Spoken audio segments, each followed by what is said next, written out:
جب مجاہدین کی حکومت بن رہی تھی تو جنرل ضیاء الحق تو اس ٹائم زندہ نہیں تھے، تو جب نواز شریف کابل گئے تو اس نے وہاں پل خشتی جماعت میں 2 رکعت نوافل ادا کیے کہ آج ہمارے لیے افتخار کا دن ہے، اور اس دن کا خواب جنرل ضیاء الحق دیکھ رہا تھا کہ میں پل خشتی جماعت کابل میں 2 رکعت نوافل بطور فاتحانہ انداز میں ادا کر لوں۔ ایک وہ وقت تھا، اور ایک جب یہ ٹیک اوور ہوا تو جس طرح بھائی نے بات کی اسی طریقے سے جنرل فیض نے کابل میں جشن کابل منایا، فتح جشن کابل۔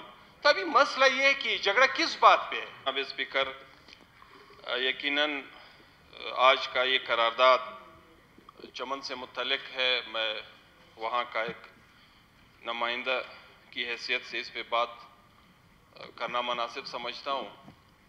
جناب اسپیکر، میں لیٹ آیا ہوں، اس سے پہلے دوستوں نے اس پہ کیا بات کی ہے، لیکن میں جس طرح پہلے ہی دن 11 اور 15 کو جب یہ واقعات ہوئے تھے تو 16 کو پتہ نہیں 17 کو سیشن تھا، تو اس دن بھی میں نے بات کی۔ اصل میں قرارداد اس طرح کے معاملات میں لانا اور پھر اس کی حمایت یا مخالفت پہ بات تب ہو سکتی ہے جب ایک چیز معلوم ہو۔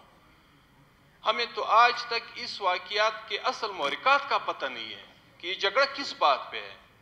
ہندوستان کے ساتھ عموماً مسئلے مسائل ہوتے ہیں، دونوں کے دفتر خارجہ سٹیٹمنٹ جاری کرتے ہیں کہ یہاں پہ زیادتی ہوئی ہے، اس طرح کی زیادتی ہوئی ہے، اس قسم کی زیادتی ہوئی ہے۔ یہاں پہ دونوں طرف سے خاموشی ہے، اور ابھی ادھر ہم مخالفت میں اور حمایت میں بات کر رہے، اور کل پرسوں ترسوں وہ پھر ایک دوسرے کو مٹھائیاں اور چائے کھلا اور پلا رہے تھے، بس معاملے ختم ہو گئے۔ اصل میں اس جرم کے مرتکب دونوں طرف ہے۔ جناب اسپیکر، اس بات کا اصل پتہ قوم کو پتہ ہونا چاہیے کہ یہ جنگ کس بات پہ ہے، یہ جھگڑا کس بات پہ ہے۔ جس طرح یہاں پہ دوستوں نے بات کی، آج کے اس ماحول کے لیے افغانستان میں بنانے کے لیے ہم نے کم و بیش 40 سال اپنے افغانوں کو تو چھوڑ دے، اس کے ملک کو تو اپنی جگہ چھوڑ دے، اس کا جو حالت ہم نے یہاں سے کر دی وہ تو دنیا کے سامنے ہے۔ یعنی آج کے اس موجودہ رجیم کے لیے افغانستان میں ہم نے اپنے ہی ملک کو نہ صرف فرقواریت سے دوچار کیا، نہ یہاں پہ دہشت گردی و انتہا پسندی کو فروغ دیا، ٹارگٹ کلنگ، منشیات کلچر، اسلحہ کلچر، دنیا جہاں کے جرائم کو ہم نے اس پالیسی کی وجہ سے اپنے ہی ملک میں فروغ دیا، دنیا جہاں کی۔ ایسا کوئی جرم یہاں پہ دنیا میں کہیں پہ نہیں جو یہاں پہ ابھی نہیں ہو رہا ہے، ہر لحاظ سے۔ یہ سارا سب کچھ ہم نے صرف کابل کو فتح کرنے کے لیے کیا۔ ہمیں یاد ہے جس طرح یہاں پہ بات ہوئی، جب مجاہدین کی حکومت بن رہی تھی تو جنرل ضیاء الحق تو اس ٹائم زندہ نہیں تھے، تو جب نواز شریف کابل گئے تو اس نے وہاں پل خشتی جماعت میں 2 رکعت نوافل ادا کیے کہ آج ہمارے لیے افتخار کا دن ہے، اور اس دن کا خواب جنرل ضیاء الحق دیکھ رہا تھا کہ میں پل خشتی جماعت کابل میں 2 رکعت نوافل بطور فاتحانہ انداز میں ادا کر لوں۔ ایک وہ وقت تھا، اور ایک جب یہ ٹیک اوور ہوا تو جس طرح بھائی نے بات کی اسی طریقے سے جنرل فیض نے کابل میں جشن کابل منایا، فتح جشن کابل۔ تو ابھی مسئلہ یہ ہے کہ جھگڑا کس بات پہ ہے؟ آج بھی ہم جب بات یہاں پہ کرتے ہیں، ابھی شروع میں جب میں آیا ہم نے بشیر بلور کے لیے یہاں پہ فاتحہ خوانی پڑھی۔ اس کی کیا دشمنی تھی؟